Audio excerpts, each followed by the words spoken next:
Welcome to Gambling with an Edge with your hosts Bob Dancer and Richard Munchkin. Bob Dancer is America's premier video poker writer and teacher. He's written 10 books, including Video Poker for the Intelligent Beginner and the best-selling $1 Million Video Poker. He helped develop the computer software Video Poker for Winners, and in 2004 he was inducted into the Video Poker Hall of Fame. Richard Munchkin has been a professional advantage player for over 30 years and is in the Blackjack Hall of Fame.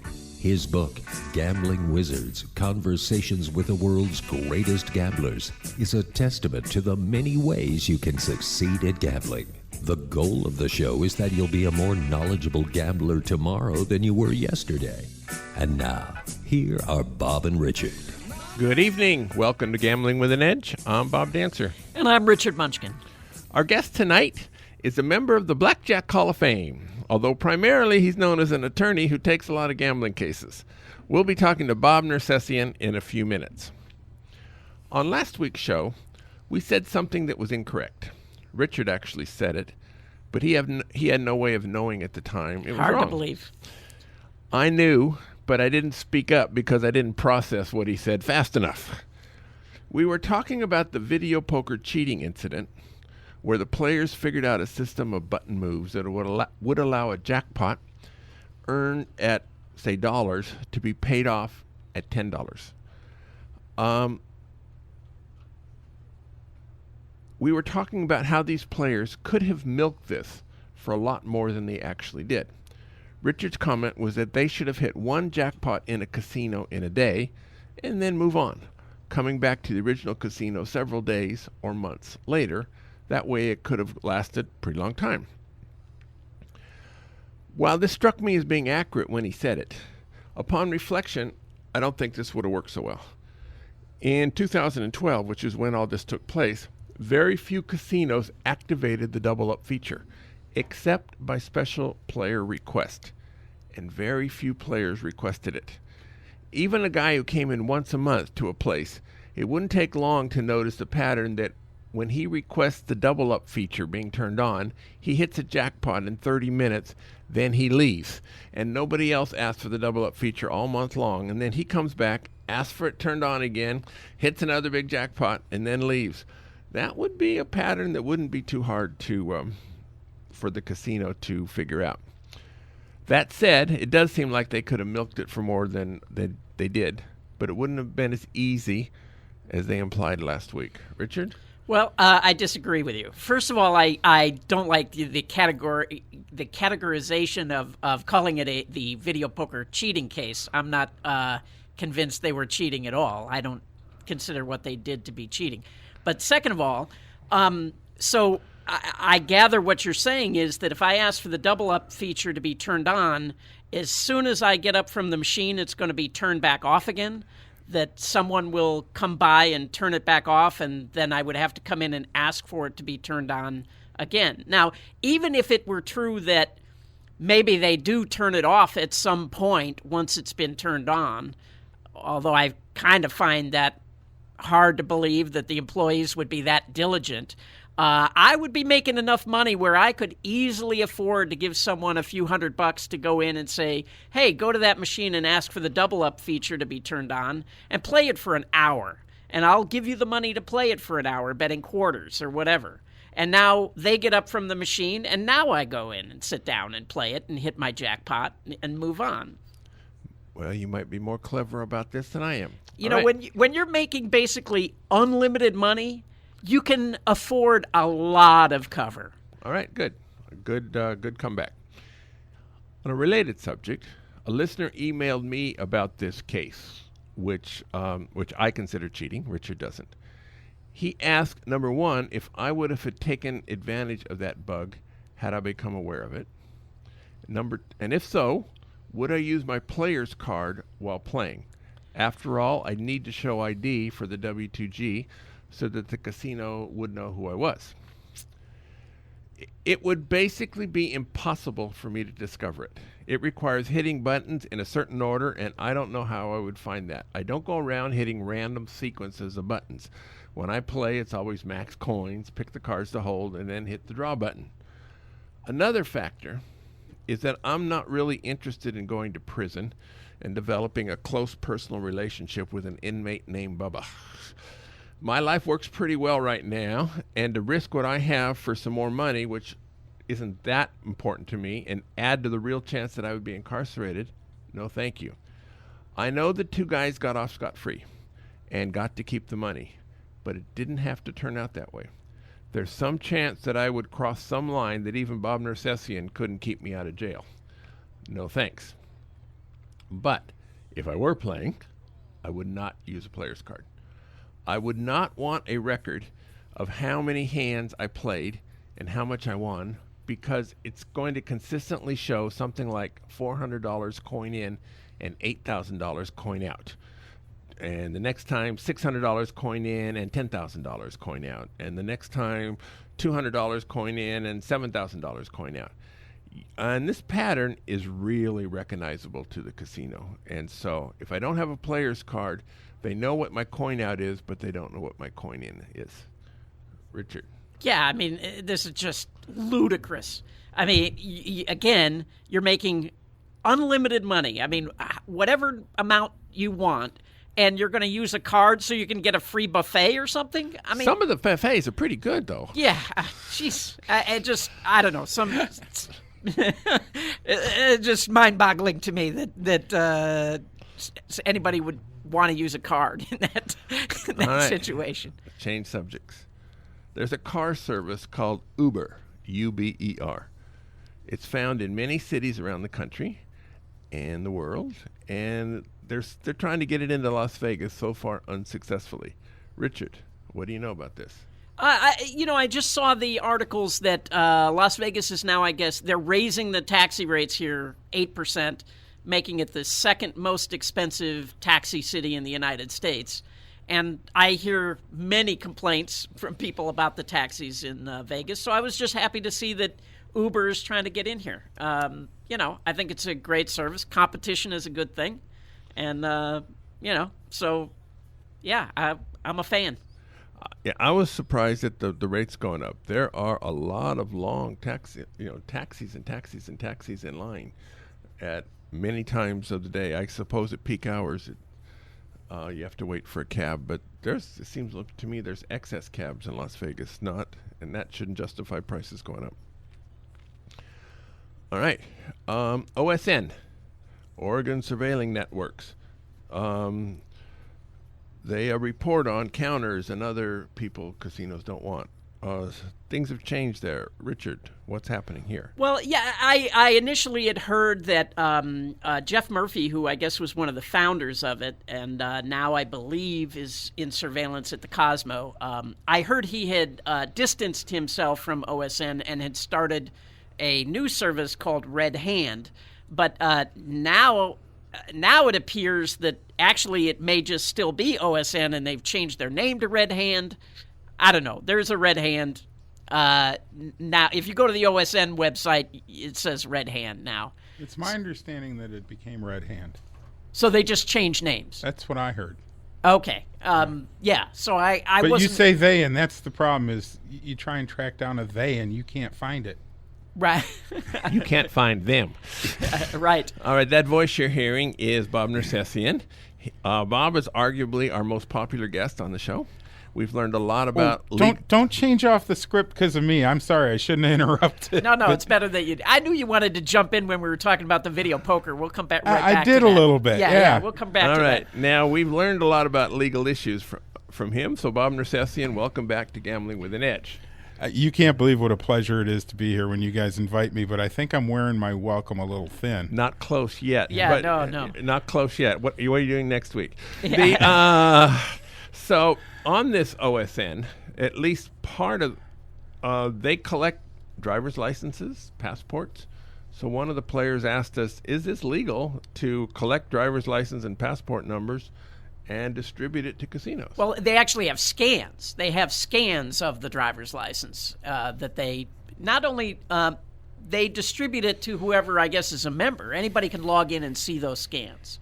Okay, in a couple of states, you could probably throw together an invasion of privacy claim for publishing that information. Not all states.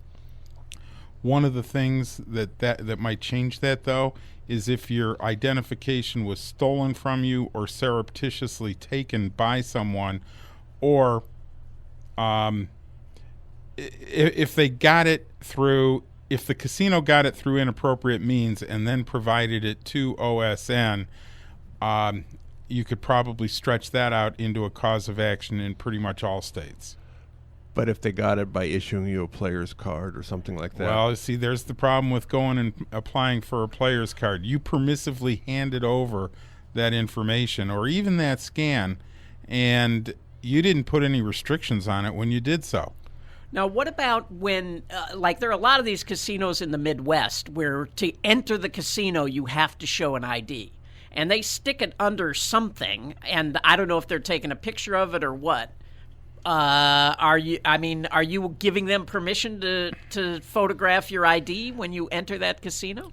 Wow. I thought you guys liked having me on the show. We do. You mean if we ask too tough a questions? I throw up my hands and go, God, guess where my kids are going to college this year? No, I don't know the answer to that question. I've researched the idea of publishing stolen identification or identification taken against permission, and I can make a cause of action out of that, I believe, although you're not going to get a whole lot of money. But I think on the other end, what you're talking about is essentially those things where you're giving up information, to buy something or something, and these companies sell that list to all the people, and nobody's suing them, and I'm just going back to practicalities, and that sounds like a real uphill battle to put together. So I don't see a real probability or an expected value or a cost-benefit analysis on any level that makes going after these people worthwhile. But I've been wrong before, and I would welcome to see another attorney try and do that. Same idea with with Social Security number? I mean, because I thought there were credit reporting laws about... There are credit reporting laws, and I got in an argument with another guy on this at one of the symposiums I gave or was speaking at, and you really don't have an answer to this question. The courts, when they've looked at it, said no, credit reporting laws don't even apply to these people. But I read the statutes and I say, why not? And oftentimes that information is gotten in connection with what is called casino credit. And yet, from my scant knowledge on this, they've carved out exceptions for casinos and the gaming industry.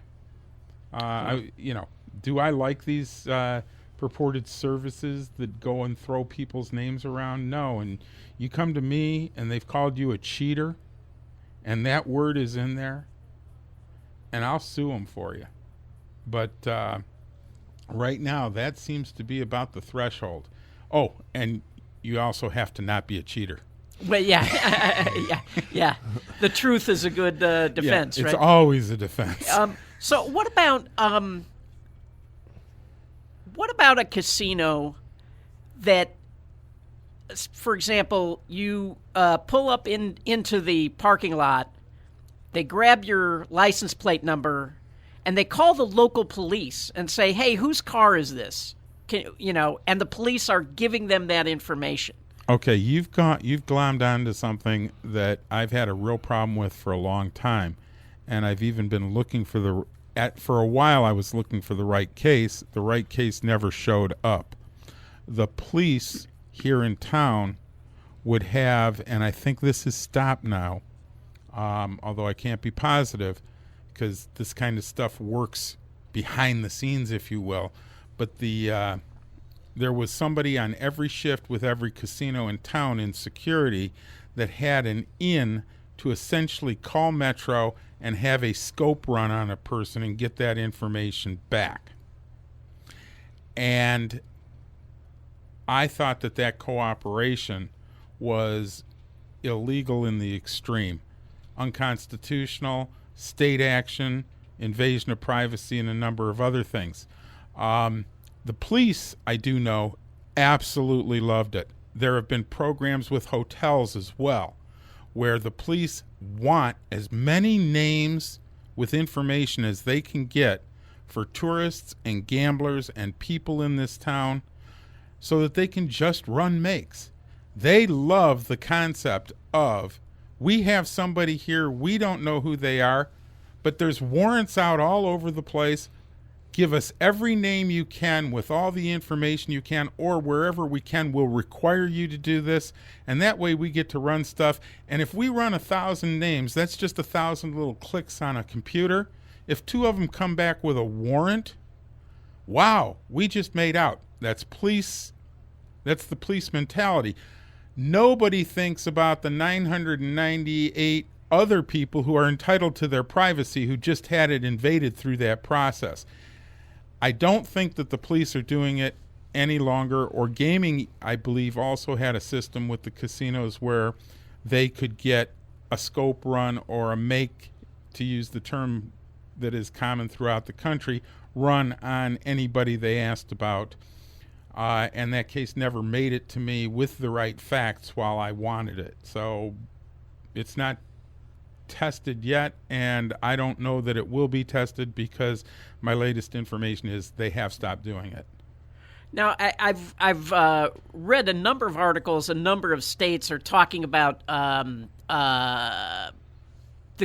casinos when you win something, basically for back child support, things like that, where they parents who owe back child support, they hit a jackpot and somehow that gets reported and the money gets held up because of you haven't read these articles? You know, not really. I think I've probably, my reading list stacks to the roof and back down. These are mostly back east where I'm reading about this kind of. I think there was a state or two that when you had to fill out reports analogous to a CTR or something like that for state purposes, it went through a database checking for the stuff you're talking about, and then would result in the seizure. And I think what you should do, and I can't tell you even which state or states it is, but if you're an advantage gambler or even any kind of gambler and you have that issue, come here and play. Come here to Vegas. Yeah, come to Vegas. In fact, everybody listening nationwide on the internet, come to Vegas. We are the best. Does anybody doubt that? I didn't know you worked for the Chamber of Commerce. Now, let's talk about Phil Ivey. Who? Yeah. Wait, we don't want to go back to the video poker before we get to Phil Ivey? We can. Maybe we should, yeah. No, I was going to, I don't know where, I'm not sure I even know what case that was. If you want to talk about Phil, talk about Phil. All right, we'll pretend like it's our show. All right. Now, the facts of the Ed sorting were reasonably well known, but a few weeks ago, a London judge ruled that Ivey was cheating. We got several questions about this. First, is the appeal process in England similar to the way it is in the United States? It's similar in that a higher court looks at what a lower court did and determines if it matched what the law says, but in England, you do not ordinarily, in a civil case, have an appeal as of right. It is an appeal by permission. You apply first to the trial court, and then if the trial court does not grant permission, then you apply to the appellate court. That's my understanding of the English system. Do you have any sense as to Ivey's chances on appeal? Well, first, I'm not even sure about his chances on getting permission to appeal. There's a modality that is occurring here is the concept that if an appellate court is going to take this, if you read the Ivey decision, that judge said, no court's ever decided this before, and I'm sort of stuck with coming up with a decision. In a lot of, from a logical perspective, that says, oh, this is a case where we need a higher court to evaluate it so we get a more solid law.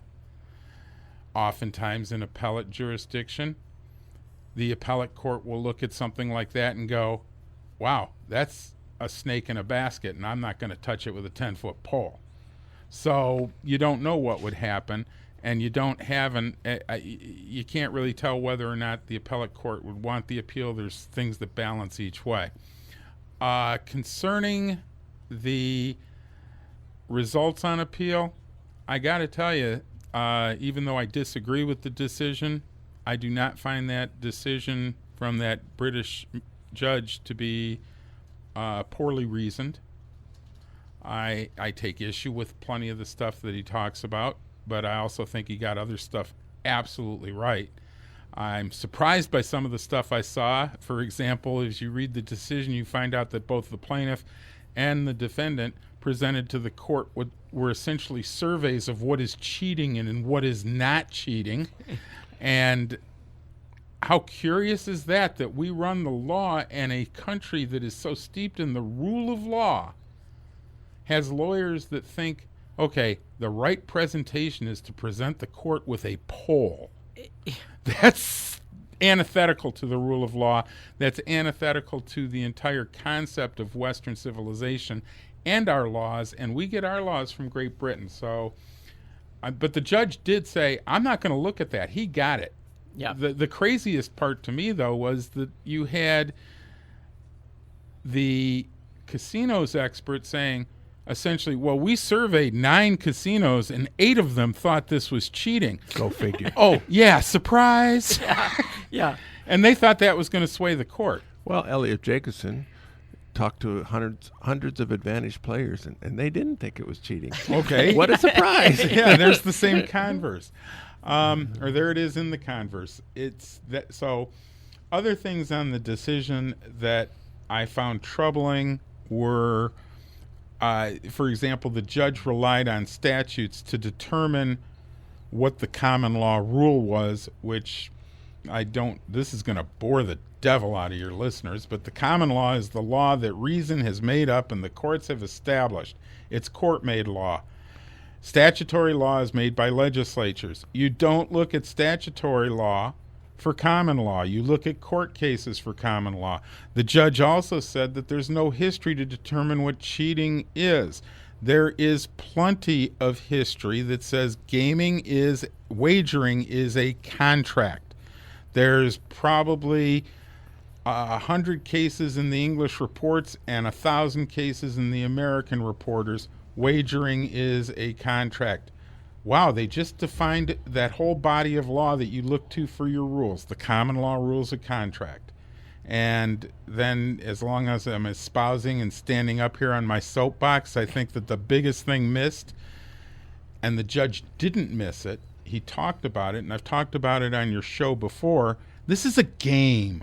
Now, there's a contract in connection with that game, but a game that includes a competition. It is gambling.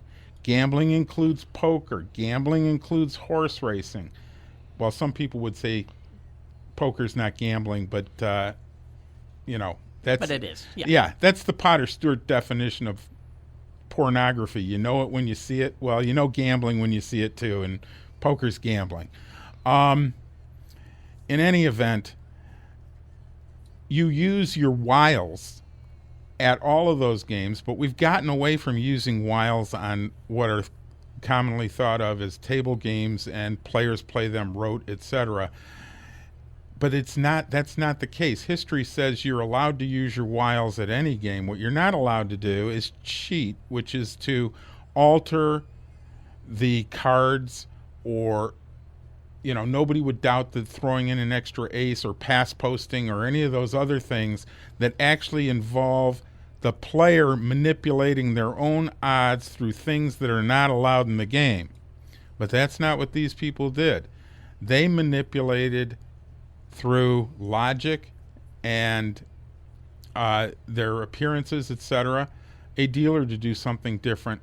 So I don't know that this judge also considered the unintended consequences of his decision, because he talked about what they were doing being an ill practice, and therefore an ill practice as defined under historic statutes is cheating.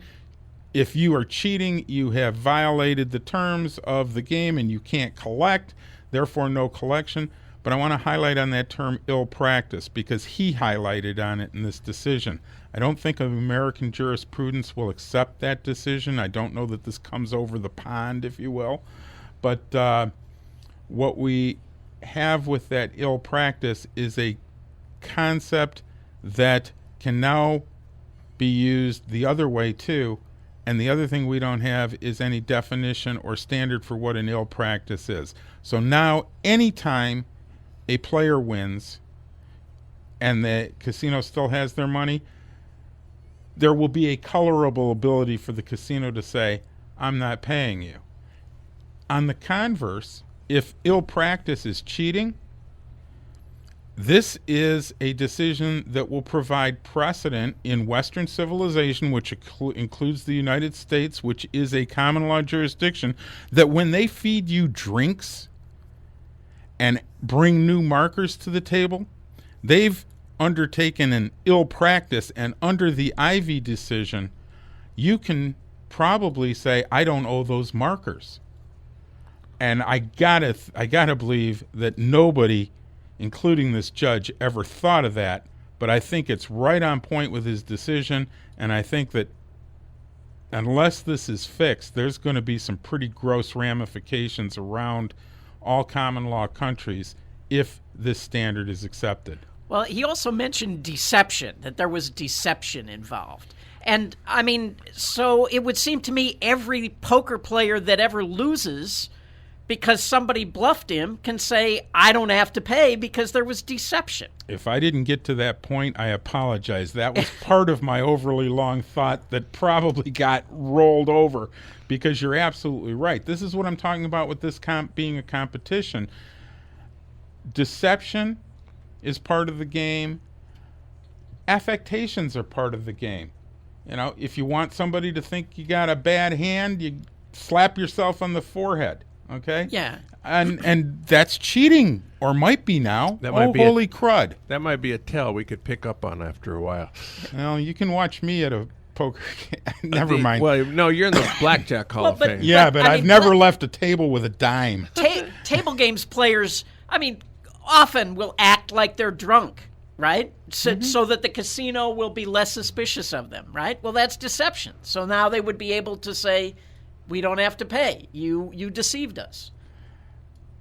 I understand. Or what if... Yeah, I mean, I think you're right. It's the unintended consequences of Think about what a casino does to get a marker out, the one I was talking about, an extra marker out to a whale or a high roller, and what they feed them in the way of drinks and stuff. They deal with people who are arguably of diminished capacity, and they put them there on purpose because they want to lay out an extra marker. This decision says, wow, that's cheating. Right. Okay. Well, there's that famous Steve Sears story where they had the high roller that was up $6 million, and they told him something was wrong with the plane, and they wouldn't be able to leave until the next day. Again, that would be cheating. You know, they lied to him about the plane to keep him in town. Bob, you were mentioning that, first of all, I want to say for our listeners that you can read the judgment. I have it up on my site at richardmunchkin.com if you want to read the judgment. There's some really interesting stuff in there. And, Bob, you had some points you wanted to make about what surprised you when you were reading the judgment. Yeah. The Ivey asked for particular make of cards. True in the London case. Yeah. He was waiting for that set. He didn't ask for it, I don't believe. And so there were several conditions. But what surprised me is he didn't ask for them all up front. What they did ask for him was a private table and a Mandarin-speaking dealer. And as they went on, Ivey... So the first couple shoes were played on the level. And when he won a shoe, he says, I want to keep the same deck. Right. Because I've been winning with it. And so that seemed like a reasonable request, so they did okay. They were, I just want to point out, a lot of the articles make a big deal about the Jamaica cards. They were not Jamaica cards in London. They were angel cards. Correct. And so this wasn't a list of demands up front. This was a gradual list of demands that he put in. So good gamesmanship on both Ivey and his partner as to put them in. If he gave all the list of demands up front, then the guys upstairs have 48 hours to think about them and to decide, do we do or do we don't? But when they come in one at a time to the dealer, and each one doesn't seem that... Right, and the judge mentioned that they were acting like they were superstitious, like wearing Crockford's hats. And they had a bunch of shtick, to act like they were, superstitious gamblers, and the judge had a problem with that. They were lucky Crockford's hat. Yeah, they were lucky Crockford's hats. They were lucky cards. They wanted a shuffling machine because that was luckier than if the dealer shuffled the cards. Right. I mean, and you would think, what casino would not want to use a shuffling machine? I mean, incidentally, as you read that and as you're talking about this, don't you find about 8 things that are somewhat still secret in the advantage gambling area that I would never say because I learned them from a client, but they're published here in the decision? Well, but the stuff that's been published on the internet now about all of this stuff is, it's just everywhere now. Okay. Well, here it is. It's out here in a public record. Let me ask you this. Do you think every casino out there understands that a shuffle machine is a danger and not a benefit? Well... Now they do. I just said it out loud.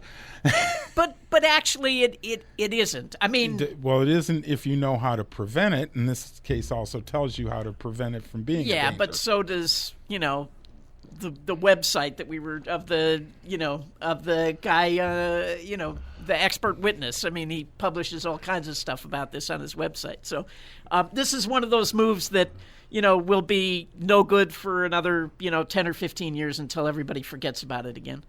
All right.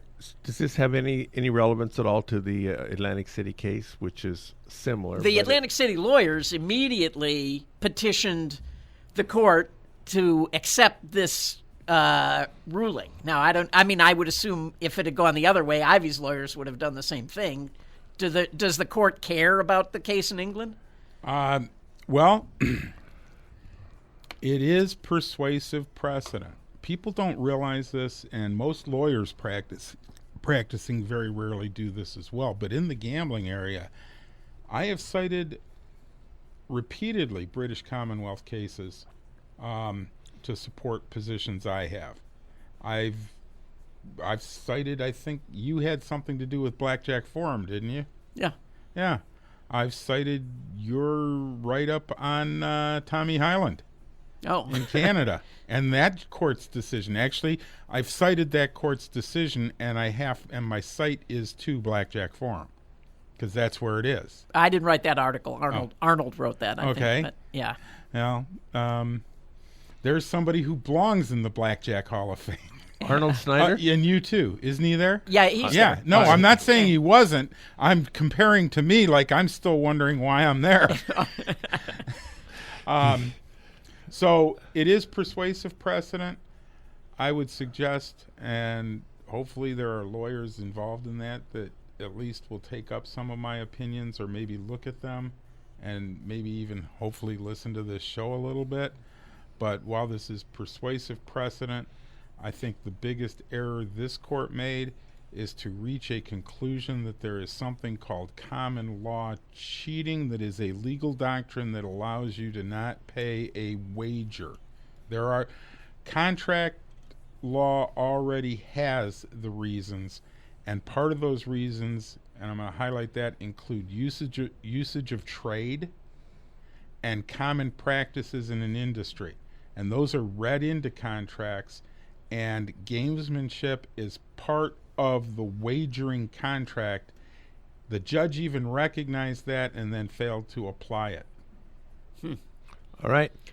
You know what? I just want to add one other thing. One of the thing that I found most fascinating about the judgment was the way basically it got found out was some guy who worked at the casino had a grandfather who was a magician that had taught him some card trick when he was a kid, where he turned all the cards one way and when he picked a card, it went in the other way, and the guy remembered this magic trick that his grandfather had done, and that's basically how they found out that Ivey had been playing what Ivey had been doing. Hey, can I swear on your show?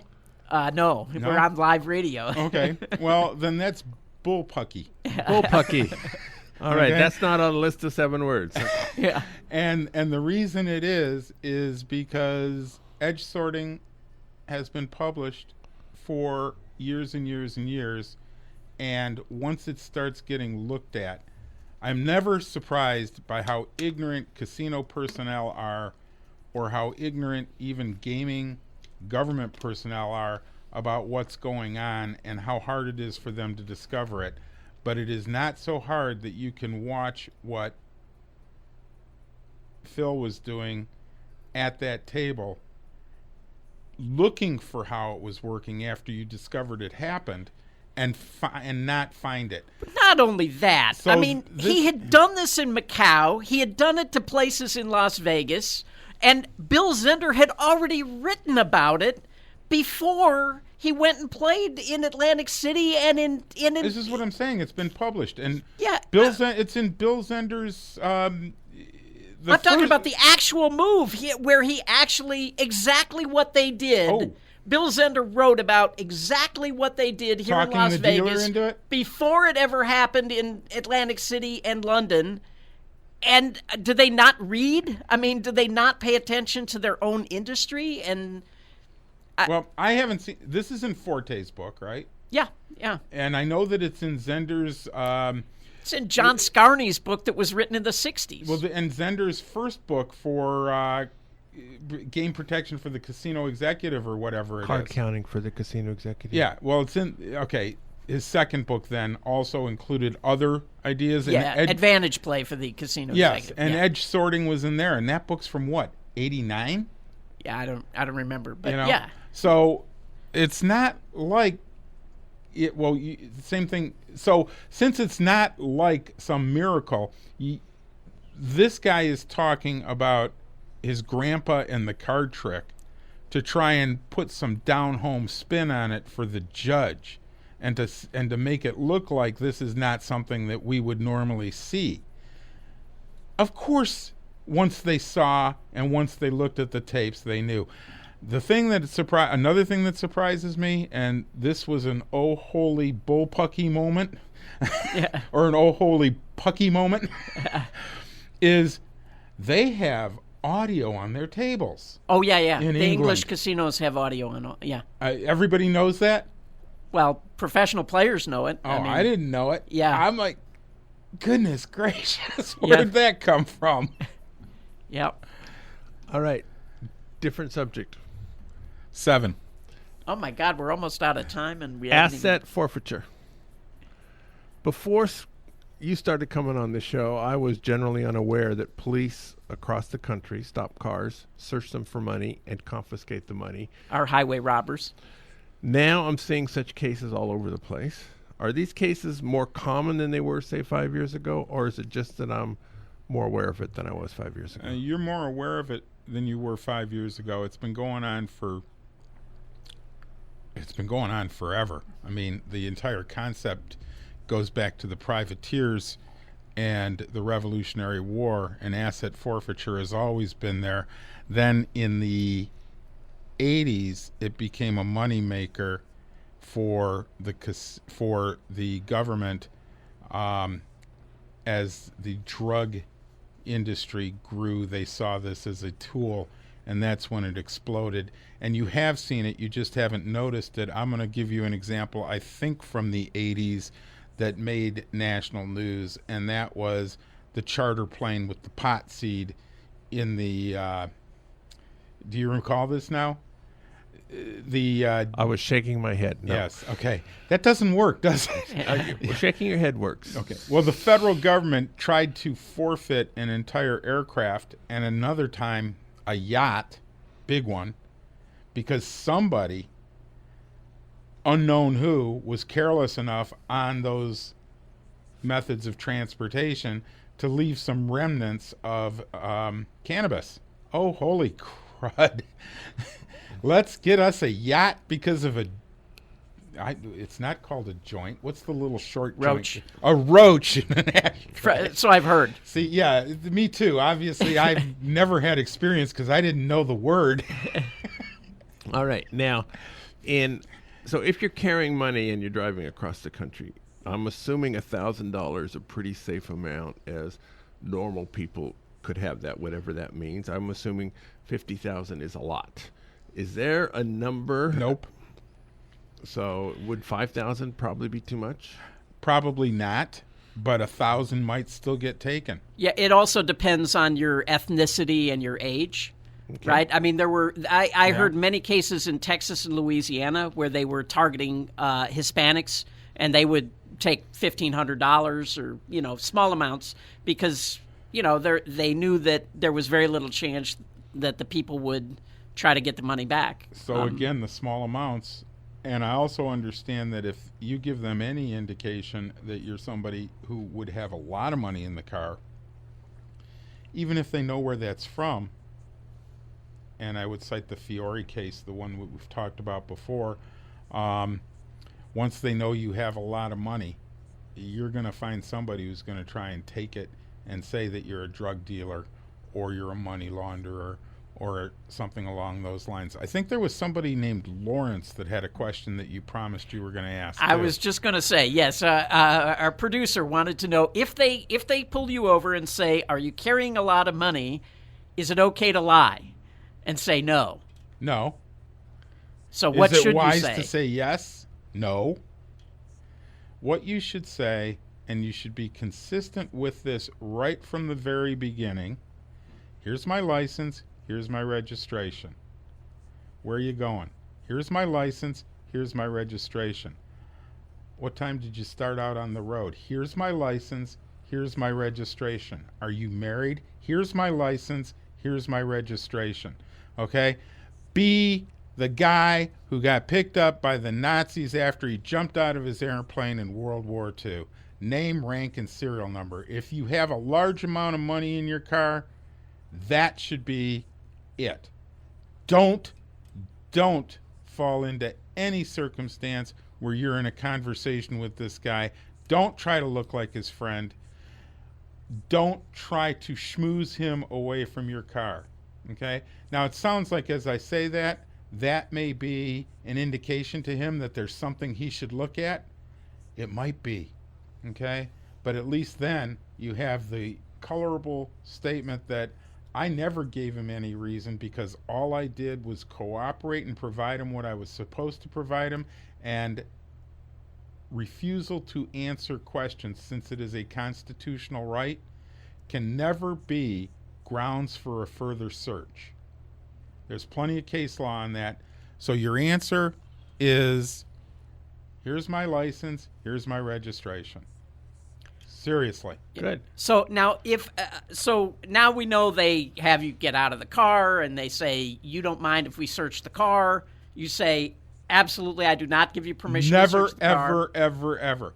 The concept that you giving permission is something that they will say, oh, this guy obviously has nothing to hide, he's going to give us permission, fails absolutely. Right. So my question is, now they bring the dog, they make the dog bark, they say, now we have probable cause. They still have to get a warrant, right? Or can they just start searching? Because it seems like they play this trick and they say, oh, well, now we have probable cause, we can get a warrant. But doesn't that mean they have to go actually get the warrant before they can search the car? Some states, some circuits. So in other words, you still shouldn't give permission when the dog barks. You should say, okay, go get the warrant. God, say get the warrant or as they're looking at you and asking you questions and talking to you, you go, you have my license, you have my registration. Tick-a-lock, to use Laverne from Laverne and Shirley's little thing, and make that little motion next to your mouth that nothing else is coming out. Now, I got calls from the show Inside Edition, and they wanted to do a show about this and put hidden cameras in a car. I recommended I-40 in northern Arizona for their for their target. I recommended that they call you, actually, so I'm wondering if they got a hold of you. And Actually, I've talked to a couple of different agencies about that, so probably. Not agencies. TV shows. TV shows. They're all interested, but they don't really need to do this because I hate citing this as a source, but they can go on YouTube. Yeah. Okay? They're out there. Or just go look in the newspapers. Oh my goodness, the stuff that these people do. Well, they also wanted footage of they were doing a show about card counters being manhandled by security, and they wanted footage. And I said, I don't have footage, but you would have footage from court cases if you have any that did not have non-disclosures attached to them. Really? Yeah. I told him to go to you. And most of my stuff is available in the public record, but other than that, I have... So go onto a website, search the cases I've done, hire a private detective or one of these court search people, and see if there's videos in any of these cases I've done, because it's not up to me to help you with it, but I can't close down a public record. That's a good tip. So since Nersesian is very cooperative right now, I'm going to do some commercials. We'll be back. The South Point has more than 10,000 games, returning more than 99%. This is more than anybody else has. October promotion is called the $600,000 Monster Money. There will be casino-wide progressives. It begins $10,000 and keeps expanding until it's hit, which must be before $25,000. In addition to the winner, every player actively playing with a player's card inserted when the progressive goes off receives $25 in free play. A new progressive immediately begins at $10,000. In addition, at 11 a.m. every day, another progressive starts at $1,000 and must be hit by $2,500. When it hits, it stays down until 11 a.m. the next day, when it starts again at $1,000. The free video poker class this next week is Bonus Deuces. This is a game that combines Deuces Wild with bonus poker. You get extra credits for 5 of a kinds, especially 5 aces, and you pay for this by you only get 5 coins for a straight rather than a more typical 10. The class begins at noon in the Grandview Lounge, and everyone at least 21 years of age is welcome. At the Palms, the weekly drawing in October happens on Saturday rather than Friday. $10,000 each week is shared among 10 winners with the first prize of $3,500. You don't need to be there to win, but you need to collect your prize by midnight or it evaporates. 5 times drawing entries, Friday and Saturday night, 8 to midnight. 2 times entries all day, Sunday and Tuesday. PFP, play for prizes, Monday through Friday. For the rest of this month through Halloween is Kohl's gift cards. Kohl's is Kohl''S. They are a department store. At videopoker.com, it's the best place to practice a lot of games. If you sign up for the gold membership, $8.95 a month or $79.95 a year, this allows you to get correction on most of the games. It's a good place to practice quick quads, for example. You can get the strategy from me or Wizard of Oz website, but if you want correction, go to videopoker.com. For most players, you have no idea how badly you play until you have a computer program that corrects you on your plays. They have contests every week. The game this week is Triple Play Dream Card. All right. We mentioned Halloween, and it's going to be next week and the next week. Munchkin teased me, and he said he has a great Halloween story. So I love Munchkin's stories, and so Bob likes his stories too. So, Richard, what's your Halloween story? Well, when you emailed me about it, you were talking about the idea of wearing a costume in the casino. Yes. So back, 35 years ago, I was a dealer and a part-time floor man, and on Halloween, a spooking team came into the casino with the spook literally made up as a spook. Uh-huh. And Now, a spooking team is like hole carding, except the spook is behind the dealer across the pit. Across the pit. And back in the old days, the dealer used to lift up the 10 or ace to check under it, where they didn't have those little peeking devices. So the spook would be on the opposite side of the pit and signal to the guy. And I happened to be on the floor that night, and I saw the two guys come into the casino together and go in opposite directions and work their way around the pit. And, the BP sat down dressed as a pirate on one of the games in my pit, and the spook came from the other direction to the behind the table across the pit. And, I just, all I did was I moved right into the eye line of the spook, blocking his view until he had to look at me. And I just looked at him in the eye, and I said, please don't. And if he wasn't white already, he turned white and turned around and walked straight back out the door. So, yeah, that was my spooking story. All right. Now, in terms of costumes at the table, some casinos won't let you wear masks or certain types of makeup when you're playing table games, but other casinos will let you. So yeah, just depends on the joint. And you can do this for several days. I mean, Halloween officially is Friday, but there will be people in costumes all next week, or certainly Thursday, Friday, Saturday, Sunday. And if you have a sexy nurse costume girl with you, you'll probably do better. You get more mileage out of that. I think if you were downtown right now and checking out the Life is Beautiful festival, you'd think most of those people were in costumes too, or a lot of them. So you could even do it today. Yeah, downtown is quite busy this weekend. Now we got about a minute and a half to go. We were talking about the police seizing assets in Clark County itself. I don't hear of these things where the police seize gamblers' money. I'm assuming the Chamber of Commerce says we need these gamblers to come in, and they have money as they go from casino to casino. I had a friend stopped on his way from Mesquite, and there was another guy being searched on the other side of the highway between here and Mesquite. So you would think they would be better about it around Las Vegas, but it does happen. Does he know details of that search? I don't know. I have not seen anything on Nevada highways. I do know of some instances where there's been some casino seizures on what was claimed to be suspicion of this type of thing, with participation of government authorities. But as of this point, at least the ones I know of, that money got returned. Certainly the airport here. You're much safer in the Las Vegas airport with a large amount of cash than any other airport. Yes. You're certainly allowed to bring money in, and you're even allowed to take money out. Yeah. Yeah, but watch where you're landing.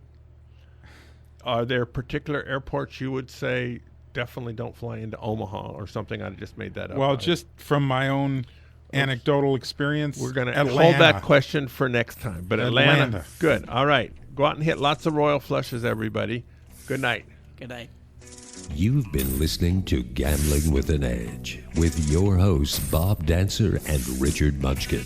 Subscribe to the show in iTunes, and episodes will be delivered to you automatically every week. Archived versions of past shows may be found at bobdancer.com and richardmunchkin.com. We welcome emails at gamblingwithanedge@gmail.com. Bob Dancer and Richard Munchkin are both available on Facebook and welcome your questions. The sponsors for the show are the South Point Hotel, Casino and Spa, the M Resort, the Palms Casino Resort, and the website videopoker.com. Join us again next week for another Gambling with an Edge.